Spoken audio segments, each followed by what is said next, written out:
पिछले कुछ दिनों से पश्चिमी यूपी सियासत का सबसे बड़ा सेंटर बन गया है। बीजेपी के दिग्गजों ने पश्चिम विजय के लिए ताकत झोंक दी।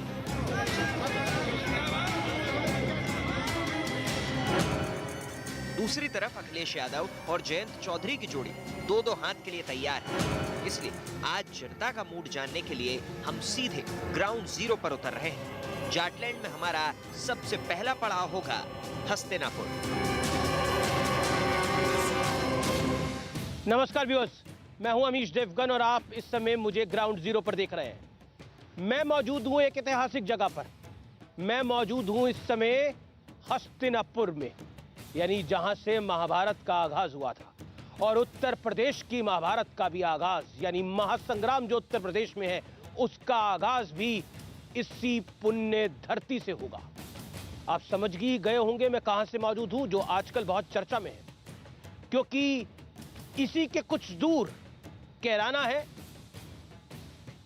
उसके पास मुजफ्फरनगर है, सहारनपुर है और तो और पश्चिमी उत्तर प्रदेश की गन्ना बेल्ट इसको कहा जाता है, जाटलैंड इसे कहा जाता है।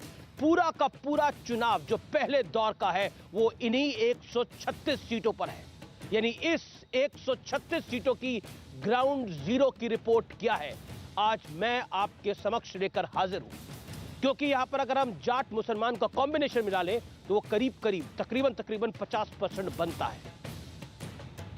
क्या वाकई इस बार भारतीय जनता पार्टी को यह कॉम्बिनेशन भारी पड़ेगा, या फिर नरेंद्र मोदी का करिश्मा जो 2014 में चला, 2017 में चला और 2019 में तो सपा बसपा के गठबंधन को बात दे दी, क्या वो काम कर जाएगा? क्योंकि इस बार योगी आदित्यनाथ का चेहरा भी बड़ा हो गया है। क्या वाकई ये चुनाव एक दिलचस्प मोड़ पर है? आज उसका लिटमस टेस्ट हम करेंगे। मेरे साथ मंत्री भी जुड़ेंगे, कुछ नेता भी जुड़ेंगे और चर्चा भी करेंगे। तो आज पश्चिमी उत्तर प्रदेश से, गन्ना बेल्ट से, जाटलैंड से जो सुर्खियों में है, क्योंकि जयंत चौधरी पर जो अमित शाह ने बयान दिया उसके बाद बहुत कुछ बदल गया। उसके मायने क्या है और जाटलैंड में किसकी धमक ज्यादा बरकरार है, या फिर कहे तो इस जाटलैंड का चौधरी कौन है, आज उसकी भी समीक्षा हम करेंगे। महाभारत काल के दौरान हस्तिनापुर कौरवों की राजधानी होती थी, लेकिन आज यहाँ 2022 की सियासी चाल तय हो रही है। यहाँ हमारे साथ केंद्रीय मंत्री और पश्चिमी यूपी के कद्दावर नेता संजीव बालियान मौजूद होंगे। जैसा आप जानते हैं आज हम पश्चिमी उत्तर प्रदेश के अंदर है, वो बेल्ट, वो जाटलैंड जो कि चुनावों की रणभेरी है एक तरह से। और बीते दिनों जो कड़ी बयानबाजी हुई है हर तरफ से, चाहे वो आदिल चौधरी ने कहा हो, चाहे वो नाहिद हसन के समर्थक ने कहा हो, चाहे योगी आदित्यनाथ का तमंचावादी वाला बयान आया हो, चाहे अमित शाह की जाट नेताओं के साथ मुलाकात हुई हो, मेरे साथ आज बात करने के लिए आपके सामने हैं भारतीय जनता पार्टी के वरिष्ठ नेता, या फिर कहें तो इसी जाटलैंड के बेटे संजीव बालियान, जो केंद्रीय मंत्री भी है। बालियान साहब, स्वागत है। धन्यवाद। इस बार लड़ाई बड़ी कैड़ी हो गई है आपकी, फंस गई है। चुनाव जो हो हमेशा कैड़ाई हो, इसे कभी आसान मानना भी नहीं चाहिए। जब हम एक तरफा जीत रहे थे तो भी मैं यही कहता था कि चुनाव को चुनाव की तरह से लो। नहीं, इस बार तो कड़ा कैड़ा है और कैड़े में मजा आवे। जो कठिन होगा, मेरा लोकसभा का चुनाव, चौधरी जी सिंह बहुत बड़े नेता थे, मेरे सामने लड़ने आए तो बहुत से लोगों ने मुझे सलाह दी, इधर से लड़ ले, इधर से लड़ ले। मैंने कहा नहीं, मजा जब भी आओगा जब मजबूत चुनाव होगा। हमें जनता के प्रति जिस तरह से मैं काम करना चाहिए उसका भी आनंद आता है। चलिए, आपने चौधरी साहब का बात करी, अजीत सिंह की बात करी, लेकिन छोटे चौधरी ने फंसा दिया आप लोगों को। नहीं, वो अपना काम कर रहे हैं, हम अपना काम कर रहे हैं। फिर आप उनको फंसाने की कोशिश कर रहे हो? नहीं, ऐसा बिल्कुल नहीं है, हम कोई फंसाने की कोशिश नहीं कर रहे। देखिए, गठबंधन दिल्ली और लखनऊ का है जी। समाजवादी पार्टी का अपना वोट बैंक है, राष्ट्रीय लोकदल का अपना वोट बैंक है, दोनों के अलग अलग वोट बैंक है। दोनों नेताओं ने मिलकर गठबंधन डिक्लेयर कर दिया, लेकिन नीचे जमीन पर गठबंधन नहीं है। जमीन पर ये जो कंट्रोवर्सी है सब उसी की देन है कि जमीन पर गठबंधन नहीं है। जमीन पर फिर अपनी मर्जी है, उम्मीदवार अपनी सोच के हिसाब से। जमीन पर कहते हैं ना, अगर जमीन पे थारी मर्जी चल रही है, यही कहते हैं ना आपकी भाषा में, थारी मर्जी अगर जमीन पे चल रही है तो फिर क्यों जयंत सिंह पर आप डोरे डालने की कोशिश कर रहे हो? हमारे गृह मंत्री ने कहा था कि उन्होंने गलत घर चुन लिया जी। और जब सरकार आओगी, मान लिया 1% बन भी गई, हाल तो बनने की कोई उम्मीद नहीं। हमारे यहाँ कह रहे बिगे में दाना नहीं, पहले तो बिगे में दाना नहीं समाजवादी पार्टी उनका। 1% मान लो उनकी खुशी के लिए, तो नका किसकी चलेगी इस सरकार में? पहले भी ये सरकार में साथ रहे कई बार समाजवादी पार्टी के, किसी ने नहीं पूछा इन्हें। यहाँ फिर आजम खान, यहाँ पश्चिम उत्तर प्रदेश में अखिलेश भी मुख्यमंत्री नहीं होता, यहाँ का मुख्यमंत्री सरकार बनवा दो समाजवादी पार्टी की, यहाँ का मुख्यमंत्री हमेशा आजम खान ही होता है। वो उन्होंने कही, अब उस बात की अलग से सब अपने अपने तरीके से वो निकाल रहे हैं, लेकिन सच यही है जो उन्होंने कहा कि छोटे चौधरी ने कही न्योता मुझे ना दो, 700 किसानों को दो जिनकी जान चली गई। मैं भी उन्हें कह रहा हूं, जो परिवार मारे गए दंगों में उनसे माफी मांगो भाई। जो 6250 युवाओं पर मुकदमे करवाए उन पर माफी मांगो। हमारे 80 साल के 85 साल के उन बुजुर्गों से माफी मांगो जिन पर आपने बलात्कार के मुकदमे लगवाए समाजवादी पार्टी में। दंगों की बात आप लेके आना चाहते हो, केशव मौर्य भी दंगों की बात करते हैं, आप भी दंगों की बात करते हो, संगीत सोम चले जाए तो वो भी दंगों की बात करते हैं, योगी आदित्यनाथ भी दंगों को याद दिलाते हैं, गृह मंत्री अमित शाह भी दंगों को याद दिलाते हैं।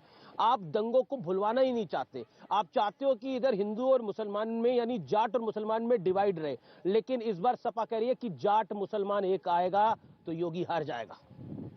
ये तो सबका अपना नजरिया है। मैं तो दो तरह से वोट मांगता हूँ। 17 से 22 इस सरकार में कुछ बेहतर काम हुए, लॉ एंड ऑर्डर बहुत बढ़िया है इस पश्चिम उत्तर प्रदेश का, चोरी डकैती राजनी। ये हमारे यहाँ अगर आप घूमते हस्तिनापुर में तो अंधेरा होने के बाद आपको रास्ता नहीं बताता कोई, आप घूमते रहते, लोग कहते हैं अमीश देवगन, मतलब ऐसा देखने भी नहीं आता। आज सुबह 7 बजे से यहाँ पर हूँ, ये पूरे जम्बो कैंपस में कर्ण मंदिर भी गया तो लोग तो मुझे दिख रहे थे साहब। ये परिवर्तन अब हुआ है साहब, अंधेरा होने के बाद इस वेस्टर्न यूपी में आदमी नहीं दिखा था। ये हालत समाजवादी पार्टी सरकार में थी और दंगे हुए उनमें, मुजफ्फरनगर हुआ, कांठ में हुआ, सहारनपुर हुआ, कौन सा ऐसा जिला आजा नहीं हुआ। जब मैं अपनी सफलता बताऊंगा, हमने सड़कें अच्छी, अब दिल्ली से आए हैं, बढ़िया लगी सड़क, सोनी है। पहले आओ थे 4 घंटे लगते आने में, अब आप 2-2.5 घंटे में आगे होंगे। बीच में एक पैच तो खराब है देखो थोड़ा वैसे, लेकिन दिल्ली से आने में 4-4.5 घंटे पहले लगे थे। सड़कें हमने बनाई, इन्वर्टर नहीं है पश्चिम उत्तर प्रदेश में किसी के घर में, 24 घंटे बिजली है साहब। अब तो बिजली हमने दी। अच्छा देखिए, चाय जो हम चाय पी रहे हैं ये तो थोड़ी ये मीठी है और बढ़िया चाय है। अब आप बताइए, बात तो जाट खड़क करे है, कड़ी करे है, लेकिन मीठी तो करे कम से कम। लेकिन यहाँ तो मीठी बात ही नहीं हो रही है, गन्ने की बेल्ट है, लेकिन कहाँ इतनी कड़वी बात हो रही है। कहा जा रहा है कि वो मार देगा, वो काट देगा, दूसरी तरफ से कहा जा रहा है बदला ले लिया जाएगा। क्या कुछ हो रहा है बालियान साहब? ना तो हम कह रहे मार देगा, ना किसी की औकात है किसी को मारने की। ये पश्चिम उत्तर प्रदेश है, कोई हमें ऐसी बात कहे वो हमें पसंद ही नहीं, हम किसी दूसरे को भी नहीं कहते ना। हम कह रहे समाजवादी सपा प्रत्याशी आदिल चौधरी ने क्या कहा? ऐसा है ना, उसने जो कहा उसके बस की पहले भी कुछ नहीं था, इनके बस की पहले भी देख लिया। जब इनकी सरकार थी मुकदमे ही तो लगवाए इन्होंने, और क्या करा। तो पहले भी देख लिया, आगे भी देख लेंगे, वो कोई बात नहीं, अब जनता समझ गई। लेकिन हम दंगे नहीं लाना चाह रहे, हम तो अपनी सफलता पर चुनाव लड़ रहे हैं। लेकिन साथ के साथ जो 12 से 17 की अखिलेश यादव के कुक्रम थे उन्हें भी ना याद दिलावे क्या? क्यों ना याद दिलावे? अगर उसने गलत किए उस सरकार में तो आप कह रहे हो कि दंगा याद दिलाओ। अरे भाई, जब मुकदमे फर्जी लगाए तो मैं क्यों नहीं कहूंगा लगाए, मैं क्यों भूल लूं इस बात को। हमारे पास तो अपने काम कहने के इतने हैं कि हमें ना जिन्ना की जरूरत है ना हमें प्रेस कॉन्फ्रेंस आप गन्ने पे नहीं करते, आप जिन्ना पे करते हैं। गन्ने पे भी कहेंगे। पाकिस्तान पे करिए आपने प्रेस कॉन्फ्रेंस, जिन्ना पे करिए आपने प्रेस कॉन्फ्रेंस। अगर वो फुल टॉस देगा तो शॉट तो मारेंगे भाई। ये तो उसकी कमी से सोचना चाहिए कि इन मुद्दों पर बात। कारण ये है अखिलेश किस मुद्दे पर बात करें। 12 से 17 जब उसने कुछ करा ही नहीं, कुछ नहीं करा उसने यहाँ, तो वो लोग इससे ये भी तो उम्मीद करेंगे कि भाई 12 से 17, अब मैं कहूँ मैं बहुत कुछ कर दूंगा, भाई 12 से 17 किसने रोक रखा था। ये कहानी का क्या मतलब है? जयंत को हम अपने साथ लेना चाहते थे लेकिन उसने गलत घर चुन लिया, इसका मतलब क्या? इसका मतलब यही है कि जब आप जमीन पर जाएंगे और आप यहाँ उनके कैडर वोट, लोक दल का कैडर वोट, आप यहाँ निकलेंगे कोई ना कोई आपको मिल जाएगा। आप कान में उससे पूछो, कैमरा थोड़ी देर के लिए बंद करियो, कि भाई अखिलेश यादव को मुख्यमंत्री बनाना चाह रहा क्या? एक नहीं चाहता, उनका कैडर वोट भी नहीं चाहता, क्योंकि उन्हें पता अखिलेश मुख्यमंत्री बन गया तो कौन सरकार चलाओगे और कैसी सरकार चलाओगे, इन्हें कोई नहीं पूछने। आप कह रहे आजम खान अब्दुल्ला आजम सरकार चलाएंगे? बिल्कुल चलाओगे, पहले भी चलाते हैं भाई, उन्हीं की चली। पश्चिमी उत्तर प्रदेश का मुख्यमंत्री अखिलेश यादव नहीं होगा, आजम खान या फिर अब्दुल्ला आजम होगा। डीलरशिप भी उनके पास है, C&F है पूरी, होलसेल सरकार की C&F यहाँ उनके पास है पश्चिम में। नाम के मुख्यमंत्री थे अखिलेश।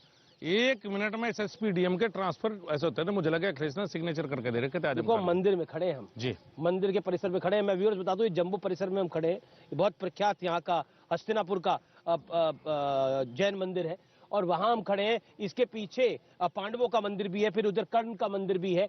तो हम जिस जगह पे खड़े हैं, ये बड़ी पवित्र पावन धरती जी। है और ये हस्तिनापुर की धरती है। यहीं पे ही महाभारत का आगाज हुआ, हम मान सकते हैं, जहां वासुदेव कृष्ण ने चेतावनी को, जब चेतावनी देने आए वो दुर्योधन को, उन्होंने, और दुर्योधन ने अहंकार दिखाया और फिर उन्होंने बोला जब याचना नहीं अब रण होगा। क्या वाकई आप कह रहे हैं कि आजम खान यहाँ का मुख्यमंत्री होगा और इसीलिए जाट जो है वो याचना करने के मूड में नहीं है, वो पॉलिटिकल रण करने के मूड में है, राजनीतिक रण? बिल्कुल यही होगा, यही हुआ था पहले 5 साल, यही हमने भुगता है, ये हमने देखा और आगे भी यही होगा। अच्छा, डीलरशिप की आप बात कर रहे थे, आजम खान के पास डीलरशिप है, क्या है वो डीलरशिप? दंगे की शुरुआत कैसे हुई, कोई इस बात पर नहीं जाता मुजफ्फरनगर में, बार बार। चलिए आज आप बताइए क्या हुआ। 2013 में सचिन और गौरव की कवाल में हत्या हुई जी। हत्या के बाद एसएसपी मंजिल सैनी थी, डीएम सुरेंद्र सिंह थे जी। वो दोनों मौके पे पहुंचे जी। 7 लोगों को खून से रंगे हुए कपड़ों के साथ गिरफ्तार करके थाने में ले आए। एसएसपी खुद, डीएम भी मौके पे मौजूद था, वो थाने में लाए गए। वहां आजम खान साहब का फोन पहुंचा कि इन्हें थाने से छोड़ दिया जाए। 7 लोग, उन 7 लोगों को सबको जो पता मर्डर के है, आरोपी। ये कोर्ट में भी सबमिट है थ्योरी, ऐसा नहीं। जी। आजम खान साहब के फोन पे वो छोड़े नहीं गए। विद इन 1 आवर एसएसपी और डीएम का दोनों का ट्रांसफर हो जाता है, दोनों का ट्रांसफर हो एक साथ 1 घंटे के अंदर, और ट्रांसफर होने के बाद उन्हें छोड़ दिया जाता है रात को, उसी समय छोड़ा गया। 1 दिन तक यहाँ डीएम एसएसपी नहीं आया। जनता क्या सोचेगी अगर आप थाने से छोड़ोगे अपराधियों को जिन्होंने 2 बच्चों की हत्या की आजम खान के कहने पर? सबको पता है कहानी कोई मेरी बनाई हुई नहीं है। 1 घंटे में ट्रांसफर होता है क्या साहब दोनों का? ऐसे सेंसिटिव इशू में पहले कहते हैं तुम हैंडल करो स्थिति, बाद में करेंगे ट्रांसफर। और मुजफ्फरनगर जल गया। अगले दिन बड़ी बड़ी पंचायतें शुरू, किसने की पंचायत? सबसे पहले खाड़ा पार में मुजफ्फरनगर पंचायत, हमारी पंचायत बाद में हुई, जिसमें कहा गया कि हम 40 हैं, ये तो 10% हैं, हम देख देंगे। हमारे बच्चों की हत्या की, पंचायतें उन्होंने शुरू की, उसके बाद हमारी पंचायत हुई, उससे पहले हमारी नहीं हुई। तो ये सब आजम खान की देन थी, तो सबको पता है इन बातों का। उसके बाद भी हमें कहा जाता है, उस समय क्या कहते? उस समय चौधरी अजीत सिंह या जयंत चौधरी जी क्या करते? समाजवादी पार्टी ने नाश कर दिया। चौधरी अजीत सिंह का वाक्य है कि जिस पे लगा सपा का झंडा उसके अंदर कोई बैठा कोई गुंडा। लेकिन अब तो सपा के साथ है। वो उनकी इच्छा है, वो उनकी इच्छा है, वहीं रहे। हम अपनी बात करें, वो अपनी बात करें, लेकिन हम लोगों को क्यों याद ना दिलावे भाई? इनके कुकर्म याद दिलाऊंगे, खूब याद दिलाऊंगे।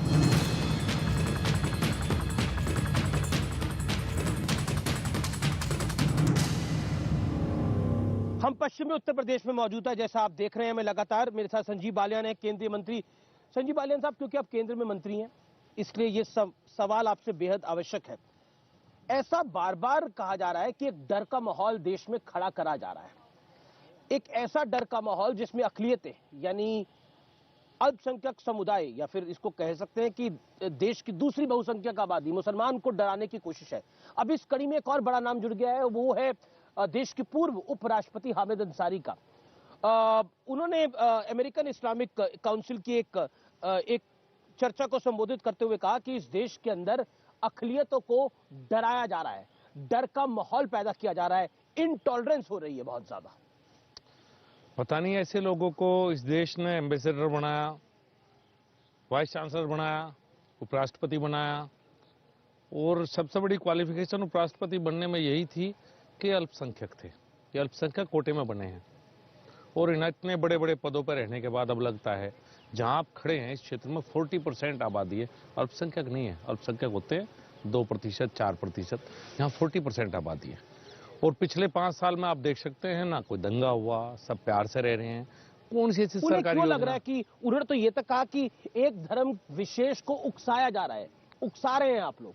तो चुनाव लड़ना चाहते होंगे कहीं से। एक्चुअली क्या है, नहीं कई बार आदमी के मन में आ जा। देखिए क्या बात बोलता हूँ, यही वोट बैंक का मुसलमान को एक वोट बैंक की तरह से इस्तेमाल किया इन लोगों ने, चाहे वो कांग्रेस हो या समाजवादी पार्टी हो, और मुसलमान को वोट बैंक ही बना कर रखना चाहते हैं, खुद डरा कर रखना चाहते हैं। आजम खान के बेटे ने जेल से बाहर आके, अब्दुल्ला आजम ने बोला कि 10 तारीख को सर्वनाश हो जाएगा जो आदमी प्रकाष्ठा कर रहा है अत्याचार की, उस पॉलिटिकल पार्टी का सर्वनाश होगा। जैसा कर्म करेगा बंदा वैसा फल देगा भगवान, ये है गीता का ज्ञान। ये कर्म आजम खान के बुरे थे, आज जेल में है, और ये बुरे रहने, बहम निकाल दे अब्दुल्ला भाई को, आराम से शांति से रहना सीख लो भाई। अब यहाँ तुम्हारा वापस दौर नहीं आएगा, तुम्हारा दौर इतना गलत था, सबने देख लिया। और जो आज जेल में है वो शायद बहुत से लोगों की आत्माएं बीमार भी है आजम खान। तो देखिए उस बारे में हम कुछ नहीं कहूँगा, ईश्वर उनको स्वस्थ रखे, लेकिन जो उनके कर्म थे यहाँ 5 साल 12 से 17 या उससे पहले बहुत बुरे थे। और जो उन्होंने यहाँ किया सबको पता है साहब, उन्हें जो अपने हाल पे छोड़ क्या किया उन्होंने, आप बोलिए ना क्या किया।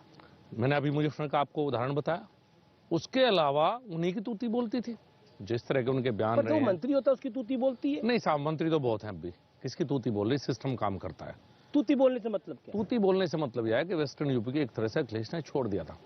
आजम खान जो भी निर्णय लेते थे आजम खान के लेते थे, और उस समय उन्होंने अत्याचार बहुत किए। अब उन्हें यूनिवर्सिटी है जिस मुकदमे के लिए आज विरोध है, किस तरह से लोगों की जमीन कब जाए, कोई ऐसे मंत्री कहते कर हैं रहा कि है। शिक्षा का मंदिर बनाया, उन पे बकरी चोरी का आरोप, मुर्गी चोरी का आरोप, किताबें चोरी का आरोप, ऐसे ऐसे आरोप लगा के जेल में डाल दिया। जमीन हथियाने भी है, और कहां से यूनिवर्सिटी के पैसे आए, ये सब पैसे कमीशन के तो पैसे हैं जिस विभाग के मंत्री थे। क्या क्या आपको लगता है कि जो आपका नैरेटिव बिल्डिंग है, जिसमें आप कहते हो कि हम जो है हमने काशी भी बना दी है, हमने अयोध्या भी बना दी है, हम मथुरा भी बनाएंगे, ये नैरेटिव कहीं ना कहीं डराने वाला है, उनको ऐसा लगता है। अच्छा, इतने साल तक हम डरते रहे, उसका कुछ नहीं। काशी से भी आपको प्रॉब्लम है क्या, अयोध्या से प्रॉब्लम है क्या, मथुरा से भी प्रॉब्लम है। आप मथुरा का देखिए जाके साहब, मंदिर का है, मंदिर के पास में क्या है, क्यों हमारे सबसे बड़े जितने बड़े धार्मिक स्थल थे, क्यों उन पर मस्जिदें बनी, क्यों बनाई गई मस्जिदें, कहीं और बना लेते भाई, क्या किया।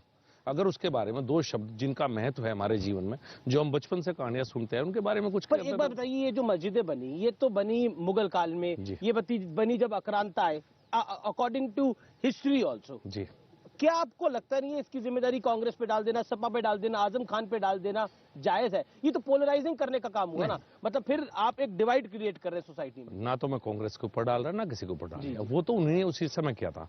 लेकिन एक क्या है, सबके मन में था नहीं कि राम मंदिर बने, सबके मन में था कि बनना चाहिए भाई, जहां राम पैदा हुए, हम भगवान मानते हैं, तो कुछ गलत हो गया क्या? राम मंदिर बन गया, 5 साल की आपकी अगर गलियारा बन गया काशी विश्वनाथ का, तो किसे क्या प्रॉब्लम है। ये जो 5 साल की आपकी सरकार में आपने ऐसा क्या दबाया कि आदिल चौधरी को लगता है कि हमारा भी वक्त आएगा। आप नहीं, आदिल चौधरी की जो दादागिरी और बदमाशियां थी इन लोगों की, जी। जिस तरह से यहाँ जो माहौल था, वो माहौल बदला है। अब सबके साथ समान व्यवहार है। आदिल खान को ये समस्या है, और आदिल खान हो या कोई सा और हो मामला, वो जाने, मैं तो जानता भी नहीं, कोई इतना बड़ा नेता प्रत्याशी है भाई वो। हाँ, हो सके प्रत्याशी, वो बहुत से प्रत्याशी हैं। सपा के तो प्रत्याशी आधे तो जेल में बैठे, आधे बेल पे, नाहिद हसन है जेल में, आधे बेल पे हैं, कुछ बेल पे हैं। तो हो सके ऐसा ना हो जाए जितने हैं, जब विधानसभा बनेगी, जो इनके 50-100 जीत के आएंगे, तो पता लगा विधानसभा का सत्र चल रहा और सारे जेल में बैठे, इतने मुकदमे उन पे। कौन सी आईपीसी की धारा बच रही है? आपने भी तो सब कुछ कैराना से शुरू करा, अमित शाह कैराना में आए, फिर वो घर पे गए, तो माहौल आप भी तो पोलराइज। मेरा सवाल ये है कि आपको भी फायदा होता है इस पोलराइजेशन से। वो पोलराइजेशन की बात ही नहीं थी, वो गुंडागर्दी की बात थी, उस सांप्रदायिकता की बात उसमें नहीं है। देखिए साहब, आपसे मैं 136 में से कितनी आ रही है भारतीय जनता पार्टी की पश्चिमी उत्तर प्रदेश के अंदर, कोई नंबर? अमिश भाई, ज्योतिषी नहीं हूँ बिल्कुल भी, जनता तय करेगी। और ज्यादा बोलने से कई बार जनता कह दे तू ही हवा में आ रहा है। देखो सीधी बात है, मैं तो देखो ये लोग हैं जमींदार, देखो साहब, उप मुख्यमंत्री कहते हैं 300 पार, देखो साहब, प्रदेश अध्यक्ष कहते हैं 300 पार, अखिलेश यादव जमींदार, अखिलेश ने तो मेरे इंटरव्यू में मुझे बोला 400 पार। देखो अखिलेश यादव 403 अखिलेश यादव बड़े बाप के बेटे हैं, चौधरी साहब भी बड़े परिवार से राजनीतिक, वे जमींदार लोग हैं, बहुत जमीनें हैं, काम करने की जरूरत नहीं, दिल्ली लखनऊ बैठे। हम छोटे से किसान हैं इतने से, हम तो रोज मेहनत करते हैं, रोज मेहनत अपनी चाहते हैं, फसल हमारी ठीक ठाक हो। हम तो कह रहे हैं यही कैंप करेंगे, हम तो चाहते हैं कैंप करें, पर वो कैंप करते नहीं, फिर चले जाए अगले दिन। आप देख लेना, हम भी अभी ये कितना क्या, अरे भाई बड़ा मुश्किल काम है, क्षेत्र में रहना, धक्के खाना। हेलीकॉप्टर से आना बड़ा आसान है, मजा आवे, 15 मिनट में कहीं पहुंचे। हमें तो यहाँ मोटरसाइकिल पे भी घूमना पड़े, कार में भी घूमना पड़े। भाई हम तो मजदूर हैं, वे जमींदार हैं। बार बार आपके योगी जी ने भी मेरे इंटरव्यू में बोला कि अखिलेश जी बड़े बाप के बेटे हैं, और आप भी बोल रहे हैं कि देखिए ये तो दोनों बड़े बाप के। इसके अलावा कोई क्वालिफिकेशन है क्या इससे अलग हो तो बताओ इन लोगों को। अखिलेश यादव तो मुख्यमंत्री भी रह लिए। अरे भाई क्यों बने थे, मेरा नंबर क्यों नहीं आया, अखिलेश का क्यों आ गया भाई? आप उसके पिताजी मुलायम सिंह यादव मुख्यमंत्री थे ना, बड़ी बनाई पार्टी सौंप दी। जयंत सिंह जी वहां बैठे हैं, बड़ी बनाई पार्टी मिली है। एक दादा चौधरी चरण सिंह, इतना बड़ा नाम मिला है, जिसका नाम लेकर हम भी राजनीति करते हैं। और क्या है भाई, हम धक्के खा रहे हैं, वो खा रहे हैं क्या धक्के? वो तो ठीक है, बैठे हैं वहां, और चुनाव के टाइम पर 5 साल ट्वीट खेल लेंगे, विदेश में घूमेंगे। अखिलेश यादव जी चुनाव का टाइम आऊंगा, घूमेंगे हेलीकॉप्टर में, उसमें हाय हाय करेंगे, बाय बाय करेंगे और चले जाएंगे, फिर अपना ट्वीट खेल लेंगे। ये बड़ा अच्छा काम है, ट्विटर पर कहीं से करते रहो आप लोग, रोज दिखा दो। ट्वीट तो आप भी खेलते नहीं, हम तो करते हैं, लेकिन हम जमीन पर भी रहते हैं, वे हेलीकॉप्टर से ट्वीट करते हैं, मैं कह रहा हूँ। चलिए देखेंगे जमीनी हकीकत क्या निकल के आती है। 10 तारीख को नतीजे बहुत कुछ बताएंगे, लेकिन पश्चिमी उत्तर प्रदेश की लड़ाई बड़ी कैडी है। जैसे मैंने शुरुआत में कहा था, ये लड़ाई कैडी है, लेकिन इसकी कवरेज भी महा कवरेज होगी न्यूज़ 18।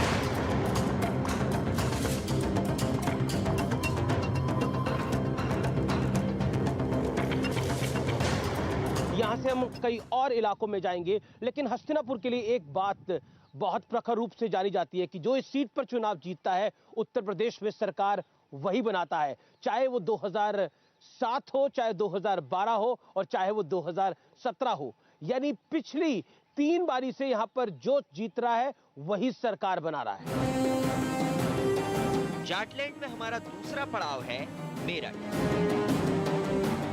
और अब हम हस्तिनापुर के बाद पहुंच चुके हैं मेरठ में। मेरठ का चुनावी जायका हम लेंगे। हालांकि गन्ना आपको पीछे दिख रहा है, ये गन्ने की मिठास तो बहुत अच्छी है, लेकिन यहाँ की राजनीति जो है वो बहुत कड़वी हो गई है इस समय, क्योंकि एक तरफ से कहा जा रहा है बदला लिया जाएगा, दूसरी तरफ से कहा जा रहा है कि सरकार हम ही बनाएंगे। और मेरठ का चुनावी समर क्या कहता है, हमारे साथ सरदना के विधायक संगीत सोम होंगे, उनसे भी बात करेंगे, क्योंकि वो भी कई विवादित बयान दे चुके हैं, उनसे भी सवाल पूछे जाएंगे। तो आज ग्राउंड जीरो से हम आपको बता रहे हैं कि पश्चिमी उत्तर प्रदेश की लड़ाई कितनी कड़ी है और कितनी खड़ी है, ये आपको हम बता रहे हैं। अपने तीखे बयानों के लिए मशहूर बीजेपी के फायर ब्रांड नेता संगीत सोम का चुनावी गणित क्या कहता है, ये खुद उनकी जुबानी सुनिए। तो आज हम पूरा दिन पश्चिमी उत्तर प्रदेश में बिता रहे हैं। मेरे साथ बातचीत करने के लिए इस समय संगीत सोम है, सरदना के विधायक हैं, अपने बयानों के लिए जाने जाते हैं। संगीत सोम जी, ये गन्ना बेल्ट है, गन्ना मेरे हाथ में है, मिठास तो इतनी अच्छी है यहाँ पर, लेकिन राजनीति में या फिर कहें तो इस चुनावी मौसम में कड़वाहट जोरों की है, और आप भी उसमें कोई कमी नहीं रखते। नहीं, आपको ऐसा लगता होगा अमित जी, मेरी तो हर बात में मिठास होता है। हम पश्चिम के लोग हैं, हम तो बात ही मिठास के साथ करते हैं। जो कड़वाहट की बात करते हैं उन पे तो आप कभी तंज कसते ही नहीं। आप लोगों को तो संगीत सोम और संगीत सोम के साथ कुछ लोग दिखाई दे जाते हैं जो लगता है कि कड़वाहट की बात करते हैं। नेचुरल बात यह है कि आप कड़वाहट वालों को नहीं पकड़ते कभी। हम तो कड़वाहट वालों को भी पकड़ते हैं ना, ना। और इसीलिए तो आज आपको पकड़ा है। नहीं, आपने मिठास वाले को पकड़ लिया ना आज। नहीं, मेरे पास तो जब जब आपने कड़वा बोला उसकी पूरी लिस्ट है, आप बोले तो मैं गिना भी दूंगा आपको। आपका एक बयान मेरे पास है, और आपने 12 जनवरी 2021 को बोला अगर भारत के मुसलमानों को देश पर भरोसा नहीं है तो वो भारत छोड़ के पाकिस्तान चले जाए। तो इसमें गलत क्या कहा? जिसे देश पर भरोसा है उसे भरोसा नहीं है वो क्यों नहीं जाना चाहिए? अरे भाई, तो अगर किसी को देश की सरकार पे भरोसा ना हो, किसी को उत्तर प्रदेश की सरकार पे भरोसा ना हो, आप सोचिए ना, अपने प्रधानमंत्री पे भरोसा नहीं होगा, अपने वैज्ञानिक पे भरोसा नहीं होगा, अपने साइंटिस्ट पे भरोसा नहीं होगा, अपनी आर्मी पे भरोसा नहीं होगा, अपनी पुलिस पे भरोसा नहीं होगा, तो फिर किस पे भरोसा होगा साहब? तो आपका भारतीय जनता पार्टी वालों का कोई चुनाव बिना मुसलमान और पाकिस्तान के निकलता नहीं है। आपने अखिलेश यादव जी से पूछा कि वो बोलते हैं कि जिन्ना और सरदार की एक ही साथ वो तुलना करते हैं, आपने उनसे कभी पूछा? जिन्ना और सरदार साहब कभी एक विचारधारा के हो सकते हैं? लेकिन उन्होंने तो एक बारी बोला, उसके बाद आप लोगों ने तो 50 बारी बोला, एक प्रेस कॉन्फ्रेंस भी कर दी, योगी जी भी बोलते हैं, आपके प्रवक्ता भी बोलते हैं, मंत्री भी बोलते हैं, संगीत सोम भी बोलते हैं। उन्होंने तो एक बारी बोला, आपने फिर उसके बाद 50 बारी बोला। आप नहीं, हमने 50 बारी क्या बोला? हमने तो 50 बारी उन्होंने जो बोला वो देश को बताया, हमने जनता को बताया कि क्या बोला है। अब पूरे इंटरव्यू में आपने पाकिस्तान का एक एंगल पकड़ लिया। उन्होंने एक अखबार को इंटरव्यू दिया, आपने बोला ये पाकिस्तान को सियासी दुश्मन मानते हैं, एक एंगल पकड़ लिया। उन्होंने उसमें नौकरी की भी बात करी, उन्होंने उसमें गन्ने की भी बात करी। आप मेरी बात सुनिए, अखिलेश यादव जब जब राजनीति करते हैं और जब जब वो चुनाव में आते हैं, वो केवल एक राजनीति फोकस करते, एक तुष्टीकरण के चलते एक धर्म विशेष पर उसे फोकस कर देते हैं। उसी में वो पाकिस्तान ले आते हैं, उसी में वो जिन्ना ले आते हैं। क्या कभी उन्होंने हिंदुस्तान की पब्लिक के बारे में पूछा? कभी हिंदुस्तान की या उत्तर प्रदेश की पब्लिक के बारे में बात की? उन्होंने युवाओं के लिए कभी बात की? उन्होंने किसानों के लिए कभी बात की? कब की, मुझे बताइए। अच्छा, एक तरफ से तो ये बयान आते हैं और दूसरी तरफ से ऐसा नहीं है। नाहिद हसन भी हैं, नाहिद हसन के सहयोगी भी हैं, आदिल चौधरी भी हैं, वो कहते हैं कि बदला लिया जाएगा अगर हमारी एक बार सरकार आ गई तो। किस बात का बदला? किस बात का बदला? सरकार पूरे कह रहे हैं आपने सरकार 5 साल से बहुत दबाया है। सरकार पूरे 2 साल से राशन फ्री दे रही है, गैस का सिलेंडर फ्री दिया है। वो कह रहे हैं आप अकलियतों को दबाते हैं, आपकी सरकार ने अकलियतों को दबाया है। आप मुझे बताइए किसे दबाया? अकलियतों को कभी नहीं दबाया साहब, कुछ गुंडों को दबाया है। और वो गुंडे अकलियत के होते हैं तो मुझे पता नहीं है इस बात का, लेकिन गुंडों को दबाया है और गुंडों को दबाना चाहिए। आप इसका समर्थन करेंगे कि गुंडे नहीं दबने चाहिए? पर क्यों एक कौम को ऐसा लग रहा है कि उनको दबाया जा रहा है? क्योंकि आज वाइस प्रेसिडेंट हामिद अंसारी साहब ने भी इसी तरह की बात करी एक कॉन्फ्रेंस के अंदर। आप मुझे एक बात बताइए, मैंने एक ही बात कही कि गुंडों को दबाया जाता है। अब गुंडे वो एक ही वर्ग, मैं आपको दबाने वाला एग्जाम्पल बता देता हूँ, दबाने वाला एग्जाम्पल बताता हूँ। आप बोलते हैं अयोध्या बना दी है, काशी भी बना दी है, मथुरा भी बनाएंगे। आपका एक बयान है 12 सितंबर 2021 का, उसमें आप कहते हो जहां जहां मंदिर तोड़कर मस्जिद बनाई गई है वहां बीजेपी दोबारा मंदिर तो बनाएगी। इसमें बुरा क्या कहा है? अगर हमारे इतिहास को मिटाने का काम किया, हमारे मंदिर तोड़े गए हैं, तो उसमें बुराई क्या है अगर वो दोबारा से मंदिर बन जाए तो? नहीं, मैंने ये तो नहीं कहा कि मस्जिद को तोड़ के बनाएंगे, मैंने कहा जो मंदिर तोड़े गए उन्हें बनाएंगे। तो आप उसका दूसरा एंगल भी तो पकड़िए ना। नहीं, उसका एंगल तो एक ही है। अब बताइए, काशी विश्वनाथ के बगल में ज्ञानवापी मस्जिद है नहीं है? ठीक है। उसके बाद अगर आप मथुरा में देखेंगे तो उसके पास भी एक मस्जिद है, तो उसके मायने क्या समझे जाए? जब आपकी एक तरफ से तो बोला जाता है काशी बना दी है, अयोध्या बना दी है, मथुरा भी बनाएंगे, तो क्या समझेगा दूसरी तरफ का? तो हमने काशी नहीं बनाई क्या? काशी का विकास नहीं किया क्या? अयोध्या का विकास नहीं किया क्या? तो अगर मथुरा का विकास होगा, वृंदावन का विकास होगा, तो उसमें किसी को क्यों ऐतराज है? अच्छा, एक बात बताइए, क्या लड़ाई बड़ी इस यहाँ की भाषा में बड़ी कैडी हो गई है कि आप लोगों को इतनी मेहनत करनी पड़ रही है?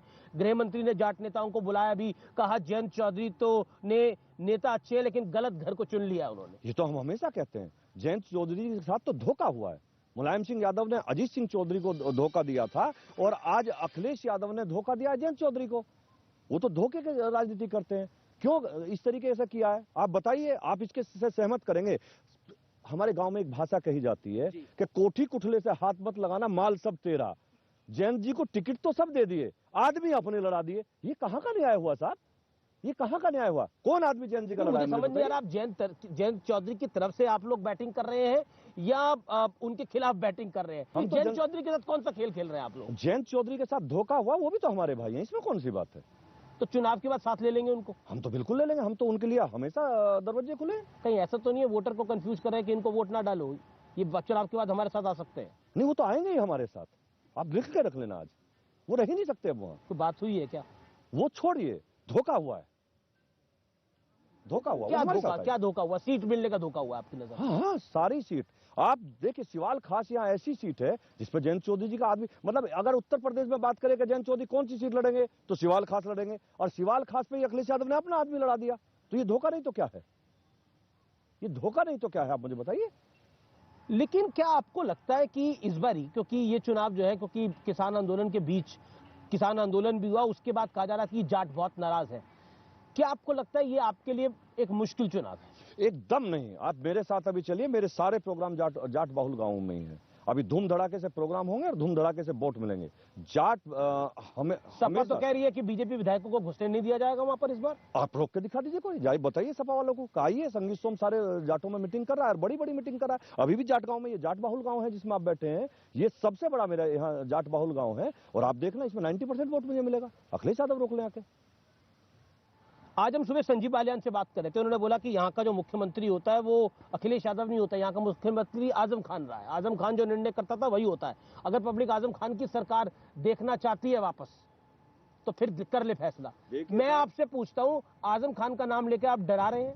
हम डरा नहीं रहे हैं, हम देख रहे हैं। जब सरकार समाजवादी पार्टी की होती थी तो आजम खान ने और अखिलेश यादव ने मुजफ्फरनगर में दंगा कराया, उस दंगे में लोगों को मरवाया। हमने देखी है कटी हुई लाशें, हमने देखा है नाली में बहता हुआ खून, हमने देखा है कि अखिलेश यादव से कहा जो लाशें आपने नहर में डाली हैं कम से कम पानी तो उतार दीजिए। हम वो दोबारा बुरा सपना नहीं देखना चाहते, इसलिए लोगों को हम बताना चाहते हैं, और लोगों के दिमाग में वो बैठी हुई है बात। कहते हैं बुरा सपना बार बार याद नहीं करना चाहिए, लेकिन बीजेपी उसको भुलवाना चाहती नहीं है, क्योंकि बीजेपी को लगता है कि अगर जाट मुसलमान एक आएगा तो इस बार बीजेपी हार जाएगी। देखिए साहब, मैं जाट मुसलमान की बात नहीं कर रहा, मैं इतना जरूर करता हूं कि अखिलेश यादव के साथ कोई नहीं जाएगा।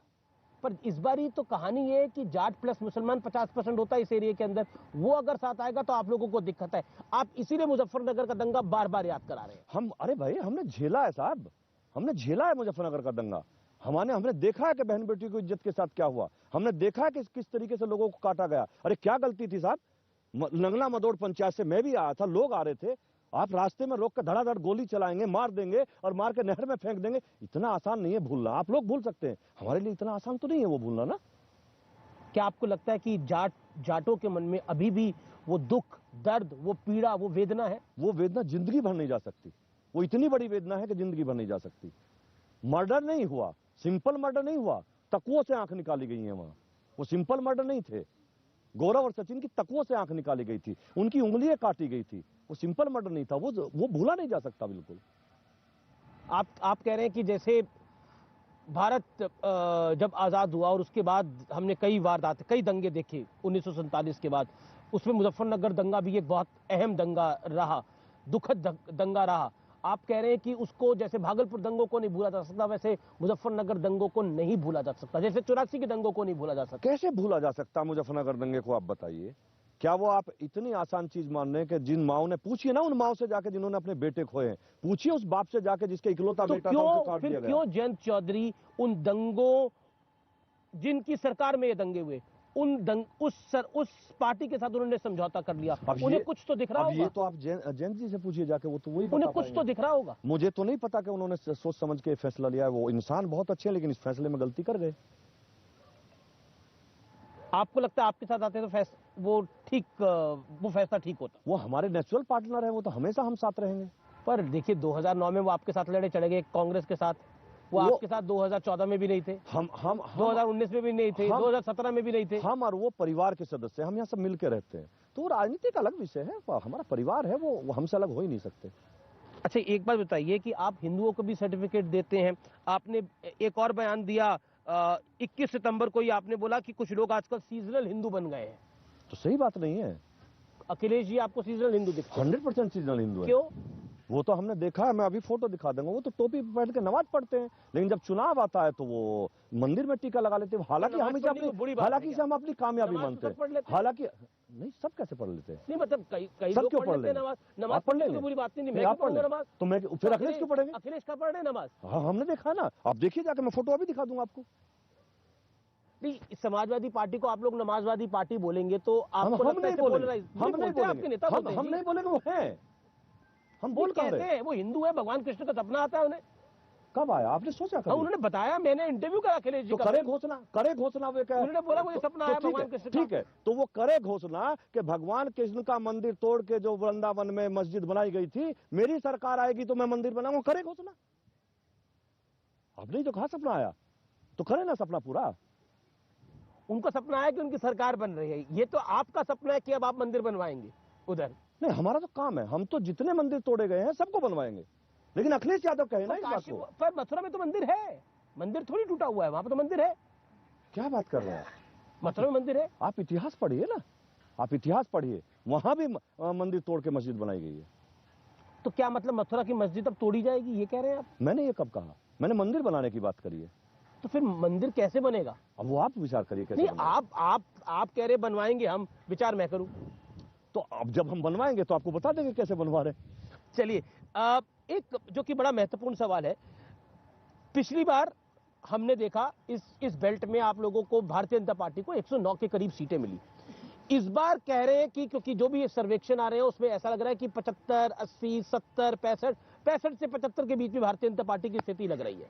क्या आपको लग रहा है कि अगर यहां से आपको नुकसान शुरू होता है, पश्चिमी से शुरू होता है, तो फिर पूर्वांचल तक आपका नुकसान खिंच सकता है और आप, हो सकता है कि 200 के पार पहुंचे, लेकिन पहले वाली स्थिति नहीं रहेगी? मैं गारंटी के साथ आपको कह रहा हूं, हम सीटें नहीं घटेंगे पश्चिम में।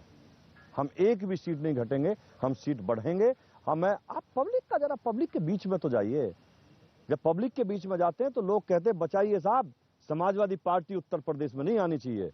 हर आदमी कहता है आप चलना, आप मत पत्रकार बन के जाना, आप आम आदमी बन के तो घूमो। हर आदमी कहता है समाजवादी पार्टी नहीं चाहिए, वो बुरा सपना नहीं चाहिए। लेकिन क्योंकि आपने जयंत चौधरी की बात करी, मथुरा में जो छोटे चौधरी पर डंडे चले, क्या आपको लगता है वो भारी पड़ गए आप लोगों पर?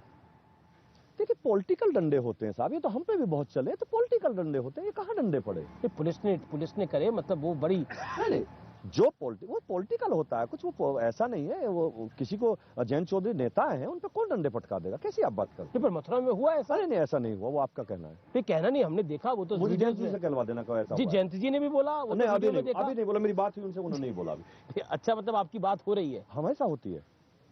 तो क्या मतलब आप लोग उनको साथ लेने पर पूरी तरह से विचार कर रहे हैं? कोई बड़ा सरप्राइज तो नहीं हो जाएगा 10 तारीख की वोटिंग से पहले? वो तो आप सोच लीजिए। नहीं, आपसे पूछ रहा हूं मैं आपको इतना जरूर बता दूंगा कि अखिलेश यादव जी की विचारधारा के साथ जयंत चौधरी नहीं जा सकते।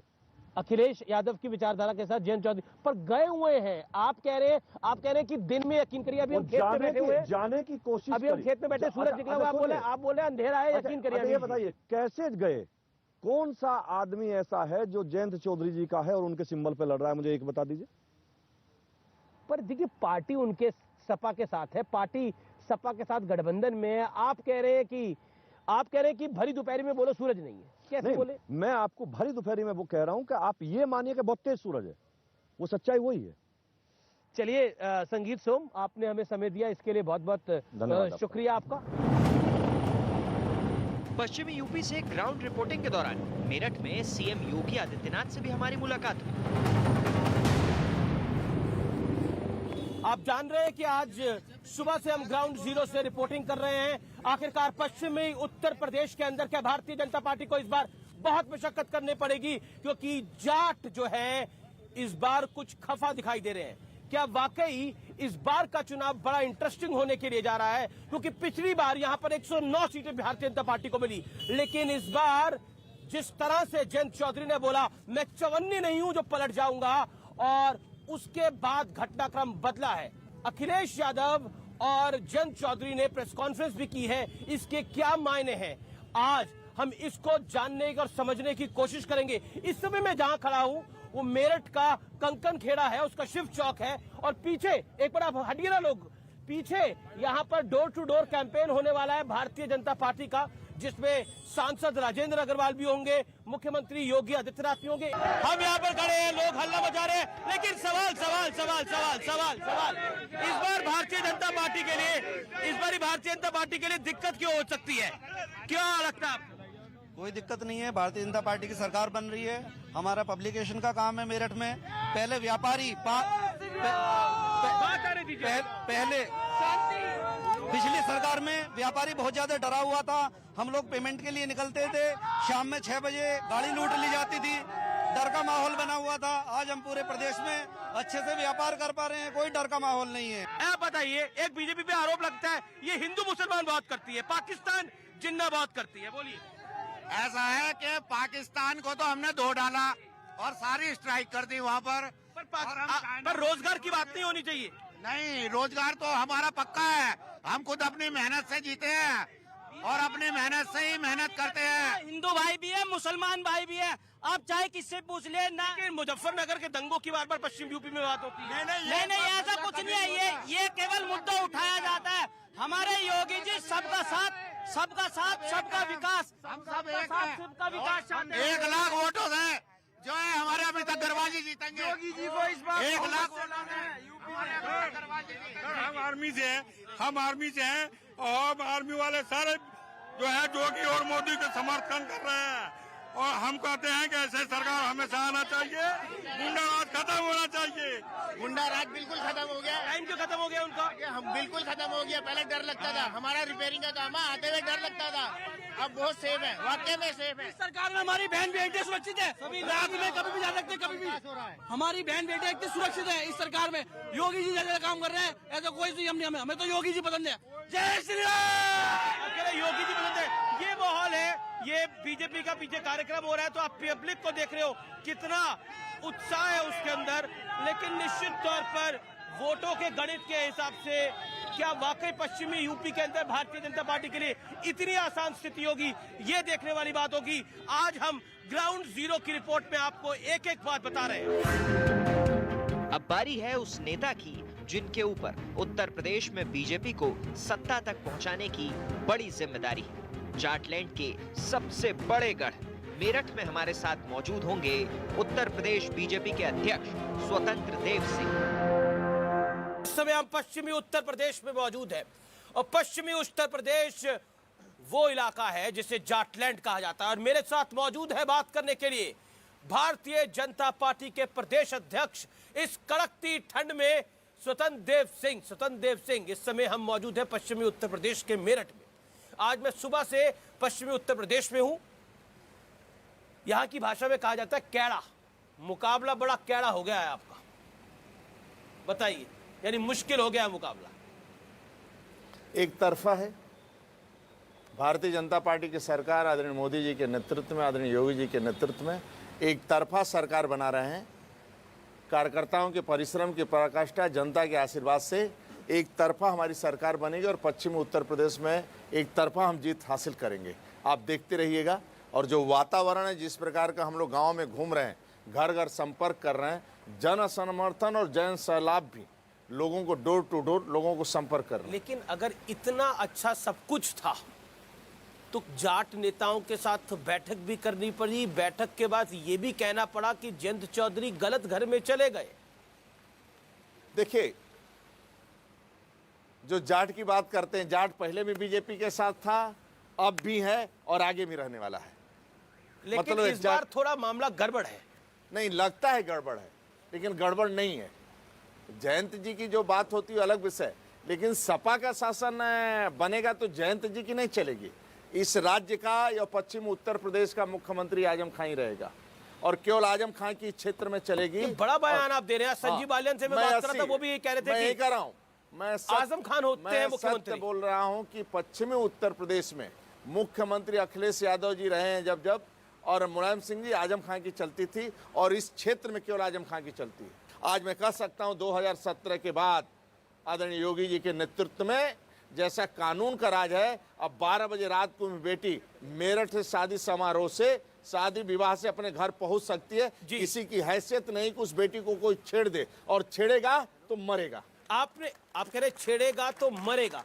ये मारकाट की बात क्यों ले आती है भारतीय जनता पार्टी? कानून का राज होना चाहिए। आप कह रहे आप डरा रहे हैं लोगों को। मेरा काउंटर सवाल है, आप डरा रहे हैं लोगों को कि अगर अखिलेश का शासन आ गया तो फिर आपको मरना पड़ेगा। अगर सपा का शासन आ गया तो यहाँ का मुख्यमंत्री, पश्चिमी उत्तर प्रदेश का मुख्यमंत्री कोई और नहीं होगा, फिर आजम खान होगा। मैं सत्य बोल रहा हूं। लेकिन क्या आपको लगता है कि इस बार, क्योंकि हमने इस बार देखा आप लोगों की तरफ से कहा गया अयोध्या बना दी है, काशी बना दी है, अब मथुरा बनाएंगे, ये आपकी तरफ से कहा जा रहा है। दूसरी तरफ से कहा जा रहा है कि नाहिद हसन के सहयोगी ने एक बयान दिया, आदिल चौधरी ने एक बयान दिया, तो पोलराइजेशन जबरदस्त हो रहा है। देखिए, इस सपा वो चेतावनी दे रहे, मैं आपको बता रहा हूँ, सपा कर रही है। पाकिस्तान का चर्चा वो करते हैं, जिन्ना की चर्चा वो करते हैं, पर प्रेस कॉन्फ्रेंस आप करते हैं, चिलमबाज की चर्चा वो करते हैं। एक विकास की बात आपकी करता हूं। दिसंबर 2021 का आपको बयान मैंने निकाला है। अध्यक्ष जी, अध्यक्ष है भारतीय जनता पार्टी के उत्तर प्रदेश के। गजनी और गौरी जैसे रहे पिछली सरकारों के शासन, गजनी और गौरी जैसे रहे, क्यों भाई, क्यों बोला? मैं देखिए, कुल मिलाकर गरीब कल्याण योजना जो राज्य के अंदर वह स्वयं तुष्टीकरण की राजनीति पर ले जाना चाहते हैं अखिलेश यादव चुनाव, और बिल्कुल मुस्लिम गजनी गौरी आपने कहा। लेकिन एक मिनट, और मैं 5 साल विकास किया हूं जी। बनटांगिया, मुसर, थारू जैसे व्यक्तियों को, समाज को राजस्व ग्राम में जोड़ा नहीं गया। पहली बार योगी शासन के आने के बाद वो लोगों को 40 लाख मकान देने का गरीबों के किसी ने किया काम किया है, तो योगी सरकार। आप क्योंकि पिछड़ों की बात करें तो स्वामी प्रसाद मौर्य की बात करनी पड़ेगी। स्वामी प्रसाद मौर्य क्यों गए? देखिए, आना जाना लगा रहता है, और ज्यादा अखिलेश जी करेंगे, सपा ज्यादा करेगी, तो सपा में भगदड़ मच गया है। ठीक है, हमारे साथ यहाँ पर बहुत जानी मानी लोग गायिका है, ये कुछ सुनाना भी चाहती है, कुछ आपसे सवाल भी पूछना चाहती है। जी, ये बात तो आप अमीश जी ठीक कह रहे हैं। इन्होंने बागपत के गांव में एक परिवार में लड़ाई करवा दी, और वो कह रही है घरवाली कि पिया जी मुझे सूट बना दे। और कैसा सूट बनवा दे, सुनिए तो जरा। वो कह रहे हैं कि तुम पास इतने सूट हैं, अब किस सूट का क्या करना है? तो वो कहती है, ओ पिया जी मेरा सूट सिला, भगवा दिला दे चुनरी, भगवा वाली पिया मेरा सूट सिला, भगवा दिला दे चुनरी, भगवा दिला दे चुनरी, भगवा वाली के जिसमें जचे तेरी घर वाली, पिया मेरा सूट सिला, भगवा दिला दे चुनरी, भगवा वाली। जयंत ने कहा कि जब बयान आया भारतीय जनता पार्टी की तरफ से कि वो गलत दल में चले गए, उन्होंने बोला मैं चवन्नी नहीं हूं जो पलट जाऊंगा, मैं चवन्नी नहीं हूं जो पलट जाऊंगा। देखिए, मुलायम सिंह जी ने राजनीति खत्म कर दिया था, ये अखिलेश जी हैं। आपको फिर कह रहा हूं पुनः, इस बेल्ट में आजम खान की केवल चलेगी, इसलिए जाट समाज बीजेपी के साथ था, है, आगे भी रहने वाला है, और समाज के सब वर्ग रहने वाले हैं। आप बार बार आजम खान का नाम लेके एक डराने की कोशिश करते हैं, और इसी से जुड़ी हुई बात है, farmer vice president of India Hamid Ansari ने कही है। उन्होंने बोला कि अक़लियतें बहुत डराया जा रहा है, उनको भड़काने का प्रयास हो रहा है भारतीय जनता पार्टी की सरकार में, जो देश में भी चल रही है। अब मेरे को बताइए, 7 साल से मोदी जी की सरकार है जी, राज्य में 5 साल से योगी जी का सरकार है। कश्मीर की समस्या समाधान हुई, सेना पर पहले पत्थर चलते आज चल रहे हैं। मुस्लिम वहां मेरा जिला का अध्यक्ष बन रहा है, जिले का बैठकें करता है मुस्लिम समाज। टिकटें कितनी दी आपने? मैं कह रहा हूं, एक मिनट। टिकट कितनी दी इस बार? बैठक करता है। देखिए, पार्टी का एक सिस्टम है, जनता के बीच में लोकप्रियता। इस बार कितनी आ रही है पश्चिमी उत्तर प्रदेश में? मैं कह रहा हूं, एक तरफा मेरी आएगी, और जितना पहले पाए थे उससे ज्यादा पाऊंगा इस बार। आप देखते रहे, जो समझ रहे माहौल बना रहे हैं, जनता ने मन बना चुके। जो घर में बैठी महिलाएं होती हैं ना, जो घर में बैठे बेटियां होती हैं ना, वह केवल कानून के, देखिए कोई नहीं चाहता है कि हम अशांति माहौल को पैदा हो। आज लोग शांति में रह रहे हैं, सुखी रह रहे हैं, कोई किसी को डिस्टर्ब नहीं कर रहा है। मेहनत तो बढ़ गई है आपकी। नहीं, आप मेरे को बताइए, कोरोना जैसे महामारी में कोई सपा बसपा के निकला इस राज्य के अंदर? भारतीय जनता पार्टी के गरीब से गरीब, मेहनत आप लोगों की बढ़ गई है। मतलब सत्ता क्यों बनाएंगे आप? आखिरी सवाल, क्योंकि मैं आपसे ये आखिरी सवाल पूछ रहा हूं, स्वतंत्र देव सिंह, मौजूदा परिस्थिति में आप एक वादा करिए, इस इलाके में पश्चिमी उत्तर प्रदेश में, ये गन्ना बेल्ट भी कही जाती है, जाट लैंड भी कही जाती है, यहाँ मिठास है, यहाँ की राजनीति में जहर नहीं घुलने देंगे, नफरत नहीं आने देंगे, ये वादा करके जाइए। ऐसे बयान नहीं आएंगे बीजेपी की तरफ से। 5 साल से कोई नफरत फैला? बहुत बहुत शुक्रिया, आप हमारे साथ आज जुड़े। तो ये थे बीजेपी के प्रदेश अध्यक्ष स्वतंत्र देव सिंह। आप लोगों का भी बहुत बहुत शुक्रिया, इस कड़कती ठंड में और इस तेज हवा में आप हमारे साथ बने रहे। आप सबका भी बहुत बहुत अभिनंदन। थैंक यू सो मच स्वतंत्र देव सिंह, हमारे साथ जुड़ने के लिए और यहाँ पर विस्तार से कई मुद्दों पर बात करने के लिए।